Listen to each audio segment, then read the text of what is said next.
आज सुबह 4 बजे ही उठ गई थी और उठ के मैं आज छठ पूजा की जो नहाए खाए की तैयारी में लग गई। तो सबसे पहले सुबह उठ के मैं चली गई और चने की दाल चढ़ाई।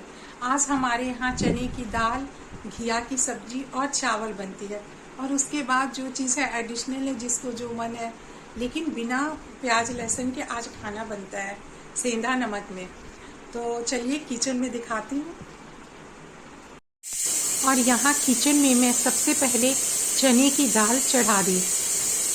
और इस पूजा में ये चीज़ साफ़ सफाई का बहुत ध्यान रखना पड़ता है। छठ पूजा में हर चीज़ को धो के बिल्कुल साफ से और ऐसे बर्तन में खाना बनाते हैं जिसमें लहसुन प्याज ना बना हो, वैसे बर्तन में अलग रखी हुई। और ये यहाँ घिया काटी हूँ एक, फिर मैं सोची कम हो जाएगा तो एक घिया और लेकर फिर दोबारा मैंने काटा। और इसके बाद यहाँ मैं सब्जी छौंक रही हूँ।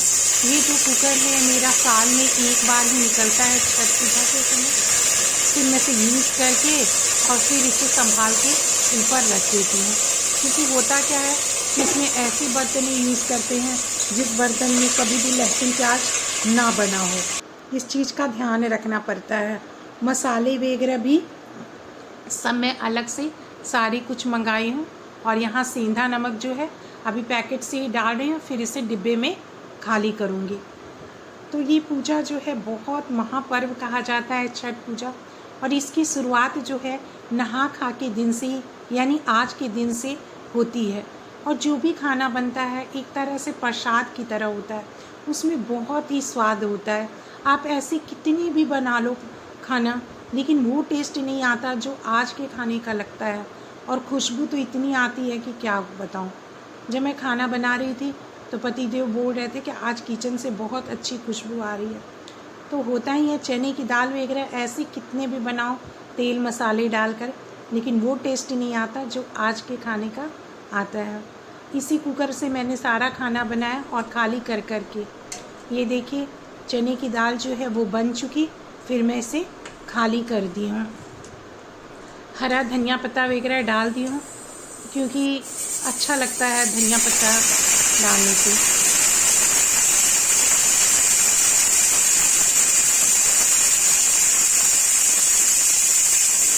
इसके बाद मैं यहाँ घिया चढ़ा दी हूँ। और बच्चों के लिए रोटी बनाना था क्योंकि हम लोग मुझे तो चावल से ही नहा खा खाते हैं। उसमें पूजा वगैरह करने के बाद दाल चावल सब्जी ही खाते हैं।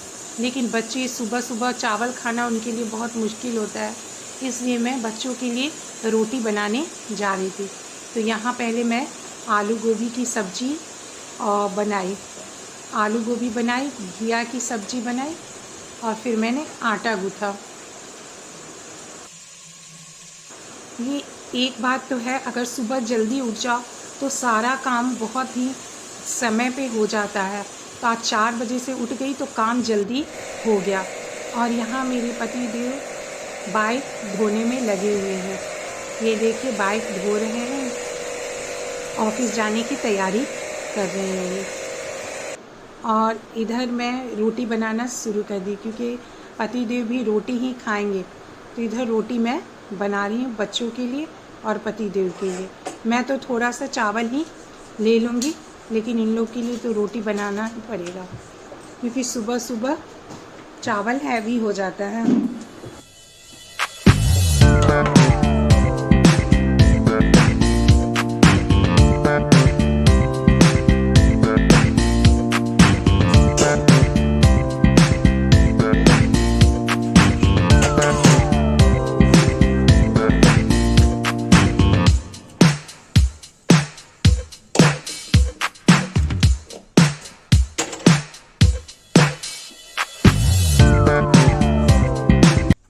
और ये रोटी बन गई बच्चों के लिए और पति देव के लिए। तो रोटी मैं रख दी और इसके बाद किचन का जो काम है वो जल्दी जल्दी मैं फिनिश कर रही हूँ। और आज के दिन ये है कि जो व्रती होते हैं यानी व्रत करते हैं उन्हीं को खाना पहले खाना होता है। तो ये चीज़ था कि जल्दी से मैं बना लूँ क्योंकि पति देव को भी ऑफिस जाना था, इसलिए जल्दी जल्दी मैं सारा खाना वाना बना के फिनिश की। और यहाँ मैं निकाली हूँ अपना खाना। ये है चावल, ये घिया की सब्जी, दही, आलू गोभी की सब्जी और चने की दाल। सभी में से थोड़ा थोड़ा सा मैं निकाल ली हूँ और प्रणाम करके अन्नपूर्णा देवी को, छठी माई को प्रणाम करके मैंने भोजन ग्रहण किया। और छठ पूजा का जो नहाय खाए है वो हो गया है। अब मेरा काम है घर में जितनी चीज़ें बिखरी हुई हैं वो सब समेटूंगी, क्योंकि दोनों बच्चे जो है वो दोनों पढ़ाई करने बैठ गए और जितनी भी घर की सी चीज़ें हैं सब अस्त व्यस्त है, क्योंकि मैं सुबह से नहाकर और झाड़ू वाड़ू लगाकर किचन में चली गई थी, इसलिए कमरे का काम बाकी रह गया। अब जो बिखरा हुआ है कमरा वो सबको ठीक करूँगी और आगे का जो है फिर अगले ब्लॉग में आप लोग को देखने को मिलेगा। तो आज का जो ब्लॉग है मैं यही ख़त्म करती हूँ। आप लोग सभी को छठ पूजा की हार्दिक शुभकामनाएं।